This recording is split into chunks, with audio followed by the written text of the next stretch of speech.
शुरू हुआ है तो चैलेंज कप को भी कंप्लीट नहीं किया, वो भी अभी तक उनकी प्री क्वार्टर्स नहीं हुआ है। ना उन क्लबों को जो चैलेंज कप में हिस्सा लिया है ना उनको अभी तक पेमेंट्स किया है। लिहाजा ये बहाना बना रहा है कि हमारे पास डोमेस्टिक फुटबॉल के लिए पैसा नहीं है, मगर जब भी ये टूर पे जाते हैं तो 35 प्लेयर जाते हैं जो पाकिस्तान की तारीख में नहीं गए।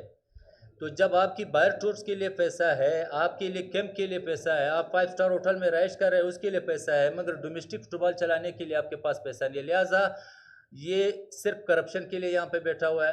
तो हम पिपा के साथ है और हम पिपा से सिर्फ एक ही रिक्वेस्ट करते हैं कि इसको जो है ना और एक्सटेंशन ना दे और कोई नया एनसी का ऐलान करे।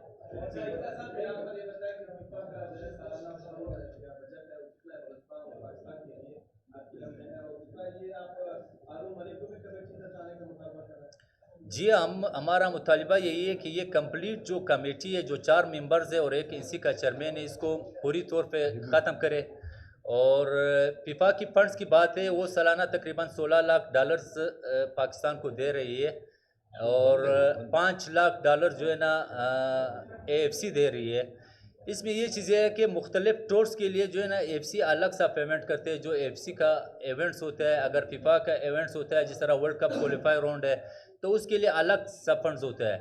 तो मेरे ख्याल से फंड्स तो पाकिस्तान को बहुत मिल रहा है। अगर सही प्लानिंग के साथ सही जो टेक्निकल लोगों के प्लान के मुताबिक पाकिस्तान में लगाए तो पाकिस्तान फुटबॉल इससे बहुत बेहतर हो सकता है। बदकिस्मती से कि ये हमेशा करप्शन की नज़र होती है।